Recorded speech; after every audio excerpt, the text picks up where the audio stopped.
Olá, pessoas! Então, hoje a gente vai falar um pouquinho sobre um dos pensadores clássicos dentro da sociologia, que seria Karl Marx. E o que nós vamos conversar aqui hoje é referente ao texto 4 do nosso livro didático. Então, eu sugiro que vocês façam a leitura desse texto depois de assistir essa videoaula, tá? A principal obra do Karl Marx, a mais conhecida, chamada O Capital, ela foi publicada em 1867.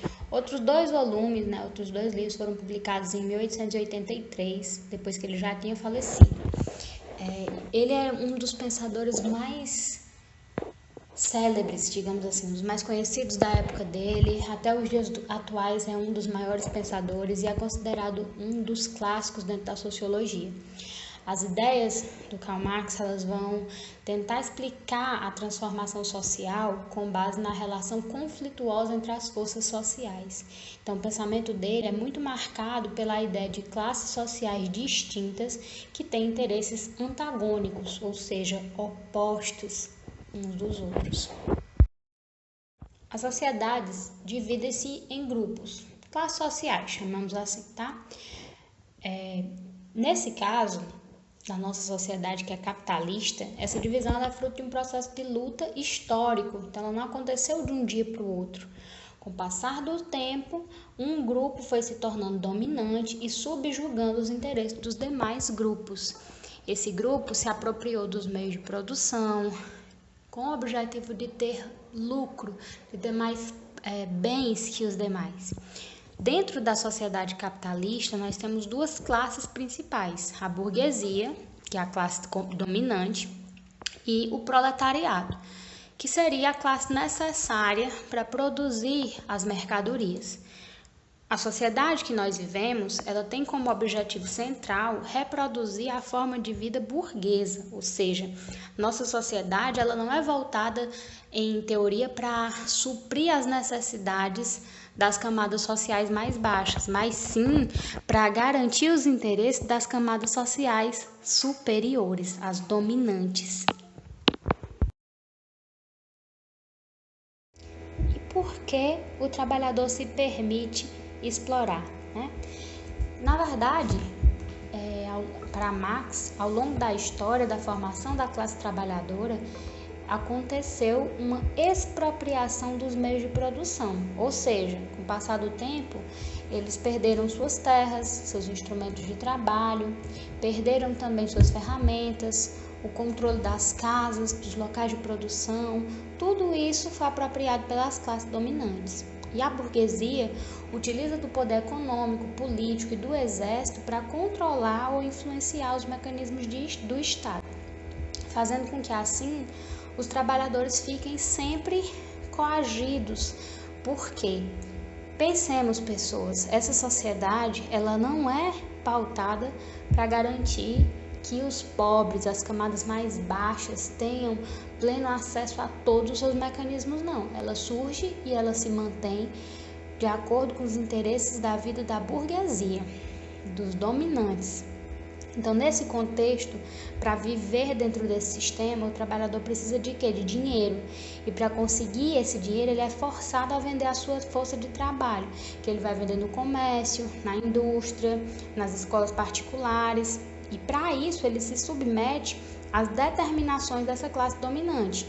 Ou seja, o salário, o tempo, o ritmo de produtividade. O trabalhador não tem controle sobre o seu trabalho, digamos assim, sobre a sua vida dentro do ambiente de trabalho. No livro Ideologia Alemã, o Marx cita uma questão que é ainda mais profunda, que é a questão da dominação ideológica. A sociedade capitalista ela criou um estilo de vida, um modo de viver que vai muito além dessas questões que são apenas econômicas. É uma questão que vai além do dinheiro. Busca-se viver como vive a burguesia. O sonho do trabalhador é ser como o burguês.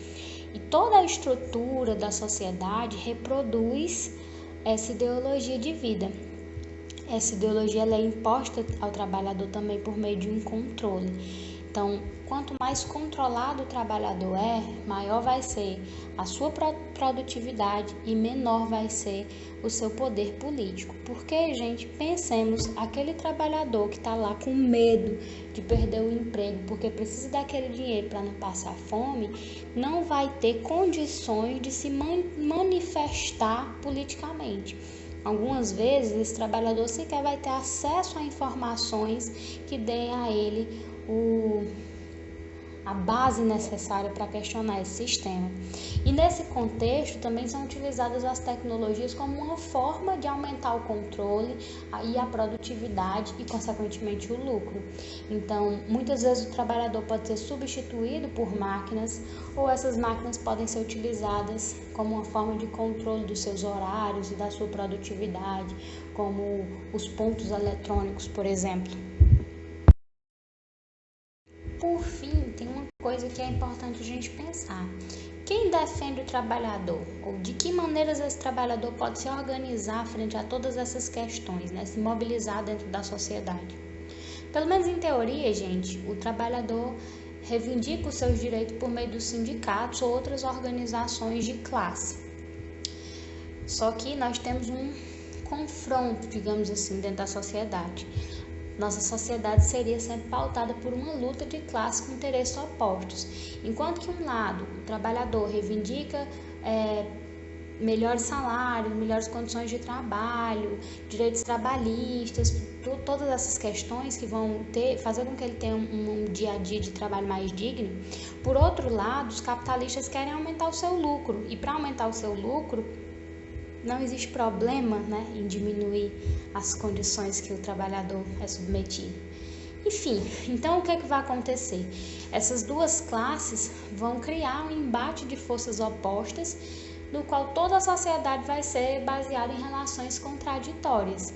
Então surgem aí confrontos políticos que vão ser originados dessa divisão social e da desigualdade que existe entre elas.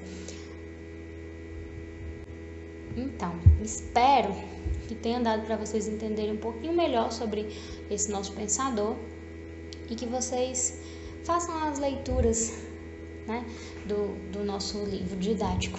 Então, até a próxima semana. Tchau!